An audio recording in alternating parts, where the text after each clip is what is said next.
YouTube world, back at it once again. Instant Classic 8. I'm sorry that I'm not in front of the camera like all the other videos from this weekend, but feeling a little bit under the weather. I look terrible, so don't want to get on camera, but I still wanted to come on here and of course give my thoughts on the biggest show of the year, WrestleMania 33. We are 11 hours removed from the show. It's currently 11 a.m. This show didn't go off till past midnight, I believe. This was a long show, including the pre-show. This show went about over 7 hours. Just a lot of time to be watching a wrestling show, and you can tell from this crowd that it wasn't necessarily because things were going bad or anything, but it was a long show and people were exhausted, and I was exhausted just watching it. And by the end of the show, I mean, people gave their respects to The Undertaker, but I guess people were just ready to go. You can really tell that. Normally I come on right after the show to give my thoughts, but I did want this show to digest, just kind of take it all in, maybe rewatch a couple things. Right now the network's on in the background, and the show is just about to end. You have Undertaker who just took his jacket off. He got dressed again just to take everything back off. But I wanted to go back to the show just to, make sure I collect my thoughts and, realize what I liked, what I didn't like. I just want to jump right into the main event, and of course we'll go over everything else. But Roman Reigns versus The Undertaker. There had been reports for the past, I don't know, 2 weeks or so that this was The Undertaker's last go around. This was his last WrestleMania. And of course, we've heard this for what? The last 10 years or something like that? Oh man, it's such a good moment right there, Undertaker. But yeah, we've been hearing this forever, and I mean, obviously he's up there in age. He's well over 50, I believe. And just so many signs that you can see that it was time. And the match that he had, I'm not gonna, this was probably, I don't know if it was the worst match of the night. I mean, if someone says so, I don't have a problem with that. It was not very thrilling. I'm not gonna blame either of the guys. I'm not gonna put the blame on Roman Reigns. I'm not gonna put the blame on Undertaker. He's old, man, and when you get old, you can't do what you normally could do, and all those awesome matches that he used to have, just can't do it anymore. And it was, honestly, in my opinion, it was time for him to retire back at 30. But honestly, he could have said 28 even. But he kept going, and as long as he could, and he had a match against Bray Wyatt, and last year against Shane McMahon in Hell in a Cell. And then this year, Roman Reigns was the guy to kind of just end things, in my opinion. He was the right guy to do it. And again, the match itself wasn't all that memorable. Taker pretty much just got a beating. He took about 3 or 4 Superman punches, 3 or 4 spears, and got to the end, spear 1, 2, 3, and Reigns won, and kind of soaked it in for a bit and went back to the back. And then of course, Undertaker. This is what I feel like they were reaching for in WrestleMania 30 to get that reaction. But I think people were just such in shock that he had lost the streak that they want to give it. And people were smart enough to realize this was it for The Undertaker. And yeah, it's weird, man. I mean, he had a great entrance, that long ramp. He didn't have to walk down that whole thing. He had the little trap door, and Reigns had a good entrance as well. And like I said, the match itself, I wouldn't say it wasn't terrible, but it wasn't anything great. It's not going to be memorable, but this ending, the Undertaker singing off, putting his hat in the middle of the ring, his coat, his gloves, and just signaling that it's the end. It legitimately is the end of the era, end of a era. And it's sad, man, because this is a guy who's been around. God, I saw The Undertaker first, I don't know, how old was I? 8 years old, something like that. 7, 8 years old, and now I'm 30. And he's been wrestling and doing it every year since. And the dude is a legend, and I should give nothing but respect for him. I wasn't the biggest Undertaker fan. You know, I always respected him. I always enjoyed his matches. I can't say that, you know, I'd marked for him or anything like that, but the dude's a legend, an absolute legend, and I feel like he deserved a little bit better of a match than what he went out on, but again, you know, at his age, in his body, what else can you do? The show itself, WrestleMania 34, no, this was 33, excuse me, I'm jumping ahead of myself. I thought this was a good show. I personally feel it was much better than last year's show. Even being there live at WrestleMania 32, that show was not memorable. The ramifications from that show, there were none. It was a waste of a show, in my opinion. But this show was a lot better. Good surprises. Pretty much most of the matches were fine. Nothing blew away, but nothing terrible. Again, I think the only gripe about this show was it was so damn long. 7 hours is just a long time to be watching a wrestling show. The stage was awesome. Not one of the best or anything, but it felt like someone took... I feel like this was a feature within this game, but someone took the Create an Arena off of Raw vs. SmackDown or WWE series and created something with the big globe in the middle to offset what they do at Universal Studios, and you had the makeshift roller coaster in the background. It actually would have been cool to have seen, not necessarily like real people, but you know, just see like a coaster maybe kind of going through it all day, or excuse me, all night long. The ramp, holy shit, man. That ramp was insane. I don't know what they got the idea of doing that for. I enjoyed it. I thought the visuals super nice. I'm sure some of those people probably hated it. I mean, the people that sat right against the ramp and they couldn't see the entrance above, that kind of sucks. But either way, the visual on TV was wonderful.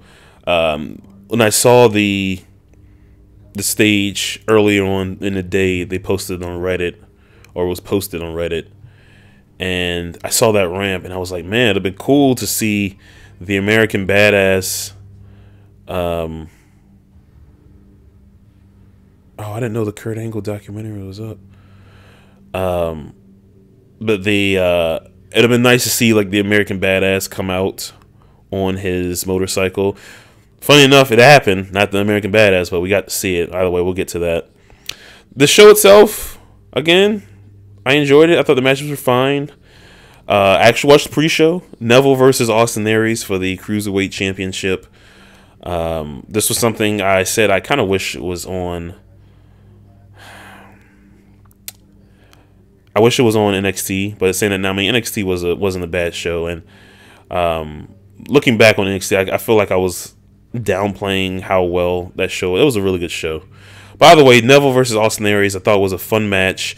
The commercials in the middle of it is so stupid. 2-hour pre-show, you know, show commercials in the middle of it. Neville ended up winning with the Red Arrow. Thought Austin was going to win, but it was a good match. Hopefully, I would love to actually see a rematch tonight. Obviously, say 205 Live, but that SmackDown crowd is going to be so dead. I mean, I'll be surprised if they aren't, but I would do it tonight and just have a rematch, and I think it will go over really well on Monday Night Raw.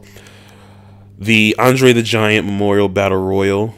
The big story was world champion Rob Gronkowski, and I only say that out of respect because I hate the Patriots, but I respect them. Rob Gronkowski was ringside for this match. Obviously, he's a big fan with Mojo Rawley. It got to the point where Jinder was outside of the ring, and I think he threw a cup of like soda or beer in Gronk's face, and Gronk started to climb the rail, and then all of a sudden this poor security guard runs up to him, and she is just like, don't do this, it's not worth it, and trying to push him back over, and Gronk's just super confused, like, what is going on. And of course, the refs, the officials come over and kind of tell the lady, like, hey, he's part of the show. There's even a little clip when Gronk is in the ring and he's in his I don't know, football 3-point stance or something like that, and you can see Charles Robinson walk over to the lady and kind of give her a pat on the back. Charles Robinson's a good guy, but either way, Gronk got in the ring and he gave, I believe it was a pounce. I guess you would say it's a pounce to. Of course, they're cutting grass right outside my house. They gave the pounce to Jinder, or was it Jinder, or was it what's his name? Titus. Titus was in the. Hang on one second. I'm sorry.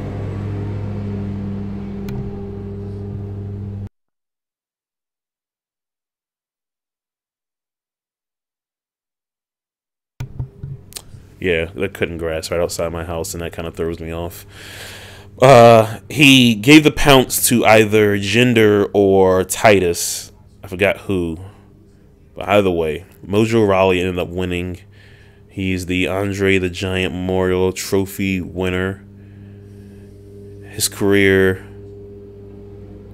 is gonna, I don't know what after this. That was the pre-show. No, I'm sorry. Excuse me. It is not the pre-show. We had the least memorable match of the night, in my opinion, for the Intercontinental Championship, Dean Ambrose versus Baron Corbin. I don't remember what happened. I don't remember how Dean Ambrose won. I wasn't mad that they put it on the pre-show. I'm not saying I'm happy, but I ain't very mad that they put this on the pre-show. Just a nothing feud that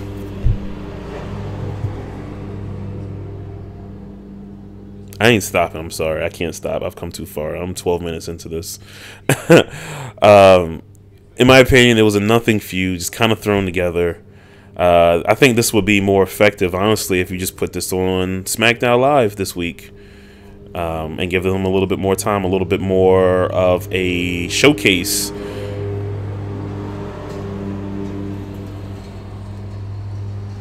I swear, it's not a lot of grass outside my place. I don't understand.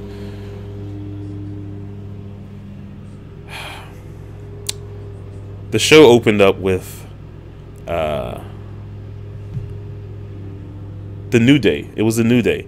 The New Day came out. They are the guest hosts of WrestleMania. They cut a little promo. Wasn't much of anything. First match, AJ Styles versus Shane McMahon. I will say I was very shocked. I was extremely surprised in how well this match turned out. It wasn't great or anything, but I think it was much better than most people thought it would be. They didn't really use too many gimmicks. I mean, there was a ref bump, and then Shane or AJ brought out the trash cans, and AJ was going to do a coast to coast, and then Shane threw the trash can in AJ's face. Shane did the coast to coast on AJ. Tried to do phenomenal forearms. He tried to do the top rope elbow drop to the table outside. Shane did and completely missed. AJ ended up winning. How did he win? The 450? I completely forgot how he won the match, but AJ won the match as he should.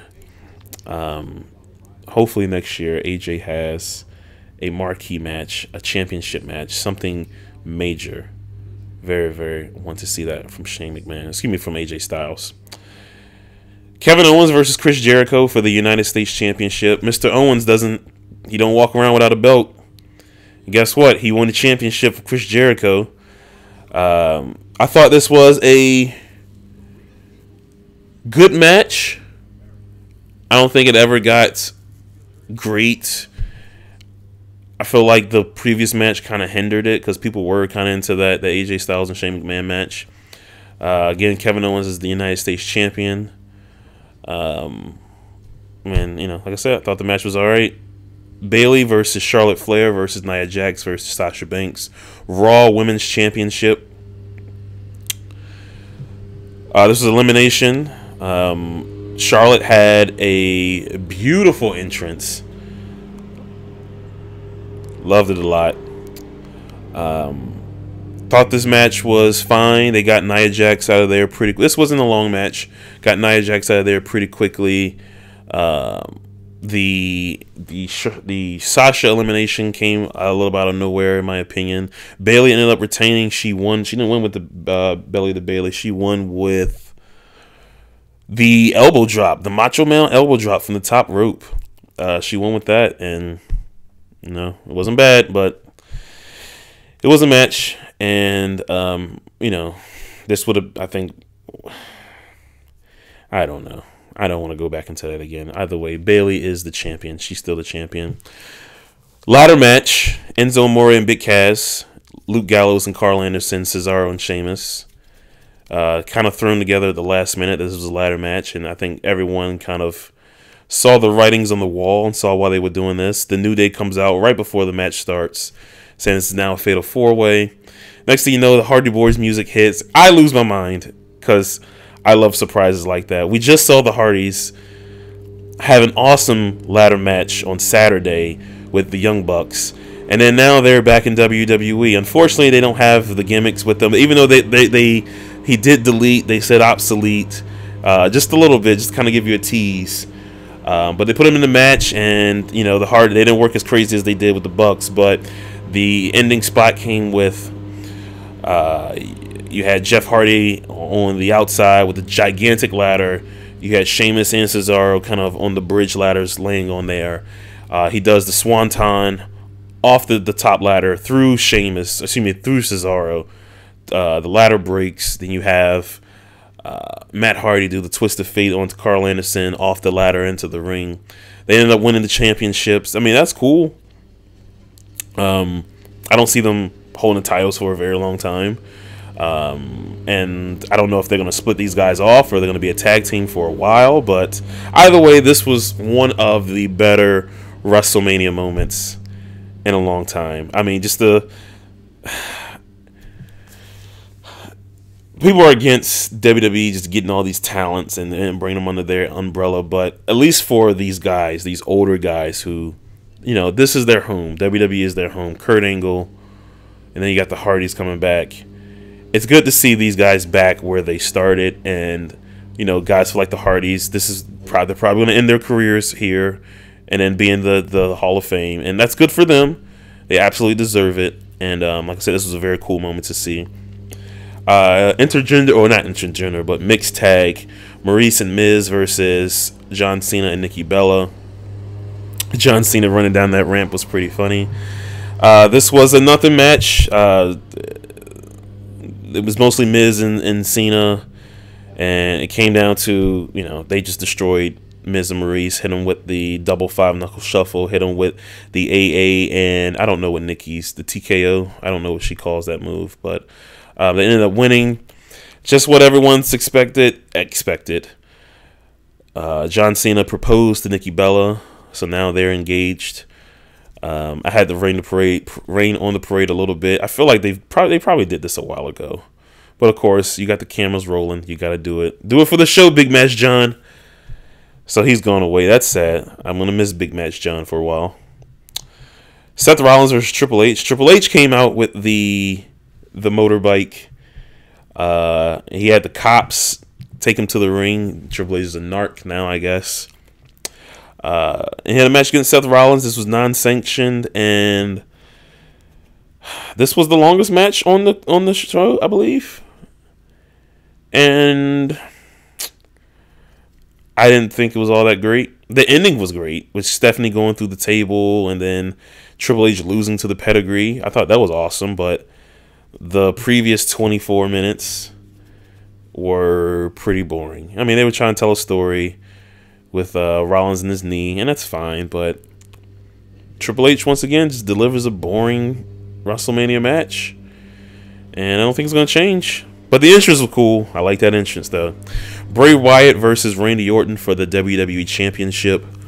Again, I feel like this was like a nothing match.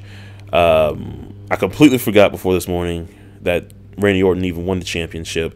I will say there was a cool moment where Orton was in the ring by himself, and then all the lights kind of went out, and there was a spotlight on the ring, and there was like I don't know, like it was a projection of, I think like the first one was like, I don't know if it was like snakes or maggots or something, some type of insect that will make you kind of feel creeped out.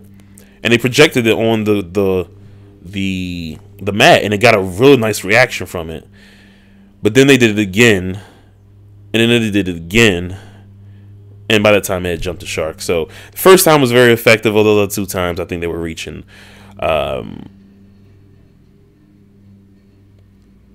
Orton won with the RKO, I believe. I feel like that's probably how he won. He's a champion. Cool, whatever. Brock Lesnar versus Goldberg for the Universal Championship. This was probably my favorite match of the night. It's between this, the Shane and AJ, and the ladder. Those are probably my three favorite matches of the night. And this might be at the top.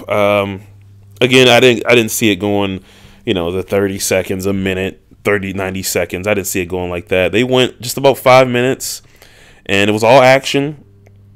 Brock gave Goldberg 10 suplexes. We had the spear. It was awesome, man. Just the whole visual of when the match started, Brock immediately gave Goldberg like 2 German suplexes. And then like the camera zoomed in on Brock, so you see him like, rolling up and then showing like, okay, this is my time. And then immediately gets speared by Goldberg. Like I said, it was a cool visual. He ended up winning with the F5. Goldberg didn't get any pretty reactions this weekend, and I don't know if he's going to be back after this. If he's on Raw tonight, he's going to get booed for sure. For sure. But either way, Brock Lesnar is the champion. He's the Universal Champion. Whoa.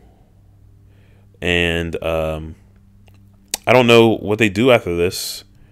Is Brock just going to be champion until Reigns beats him? Or is he actually going to have matches like with different people? Like different, I don't know. Just build people up and just have some matches with Brock. And I would... Brock should defend. I mean, if he's going to keep that title for a while, he should defend that thing on every single pay-per-view. Again, if they got to build people up, you don't have to do Reigns immediately. You don't have to do, Rollins or anything like that. You can have, I don't know, man. Just, I don't want to see him not defend the title. That's all I want to say. The match that everyone apparently was looking forward to. Everyone was up in arms that this wasn't going to happen. I mean, the show last year went like 40 minutes over, so I knew this match was going to happen. SmackDown Women's Championship. Alexa Bliss, Becky Lynch, Carmella, Mickie James, Natalya, and Naomi. I thought the match was fine. Again, this is one of those I would like to see this on SmackDown to get just a little bit more time. I'm glad that they didn't get cut. I'm glad that this wasn't on the pre-show, even though I don't think it was a big deal, but I'm just glad it wasn't there. Naomi, who was from Orlando, ended up winning the title back, 2-time champion. Good for her. She even got the whole entrance and everything, but good for her to win the championship back. And then the main event, again, Undertaker and Roman Reigns, and it wasn't a very good match, and Reigns ended up winning. So WrestleMania, in my opinion, it started off awesome, and then by that John Cena, Nikki Bella stuff, once that was over, it kind of took a little bit of a nosedive. It went back up with the Lesnar and Goldberg match, and then, like I said, the rest of the night just kind of fell flat. And I don't blame anybody. It was just a long show, and I think they got to do a little bit better with this. In my opinion, 1 hour pre-show.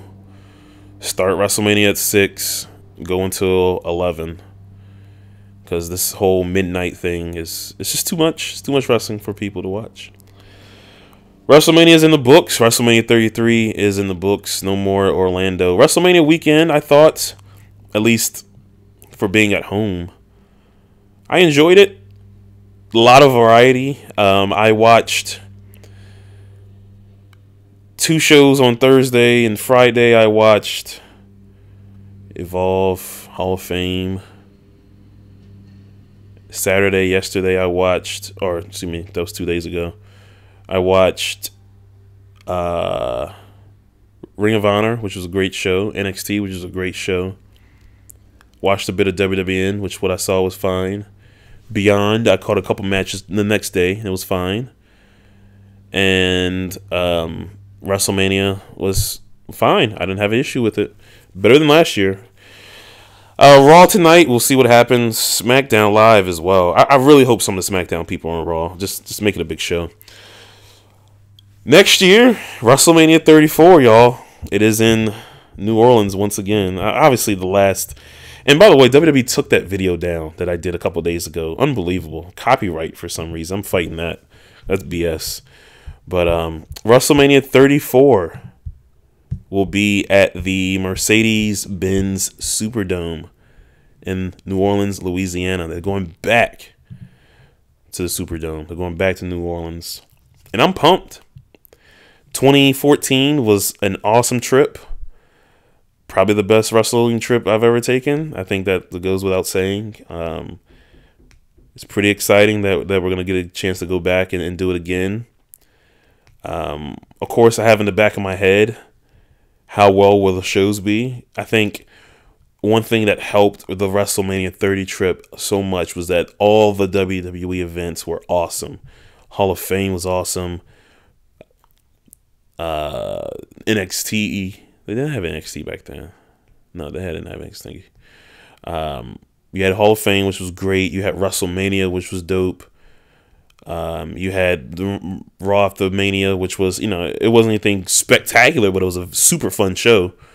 So yeah, that absolutely helped. So next year, I don't know if they're going to try to top things.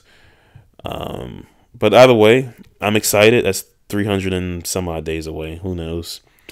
If you haven't been to a WrestleMania, I would say, and I will say this.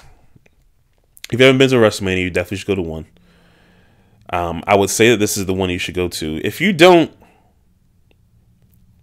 party, I mean, I'm not gonna say that you can't be sober, or you can be sober and let me get my words together. You don't have to drink to have a good time at WrestleMania. I will say that 100%. You don't have to drink to have a great time in New Orleans. I had plenty of friends who were sober and they had a ball. They had a great time. But it's a party city. So you should come prepared to party a little bit. Just a little bit. Bourbon Street is awesome, especially after WrestleMania. I will say that if they pull an ending like they did this year, next year, it's not going to be as fun on Bourbon Street. But if they have some exciting, it's going to be the time of your life. So definitely go to WrestleMania if you can. Let me know what you think about this show. Were you a fan of it? I mean, I don't see many people hating this. Don't let the outcome of the main event determine how you felt about this show. I did a lot of that in the past with Triple H matches, and it's not fair to the whole show. But either way, let me know what you think. Did you enjoy the show? Did you not? Are you looking forward to WrestleMania next year? And the overall weekend, just let me know what you think. I appreciate you listening. It's been like 30 minutes. Again, I appreciate you listening, getting through all that BS with them cutting grass. I don't know why they decided to do that. Until then, I'm Mr. Classic 8. Peace.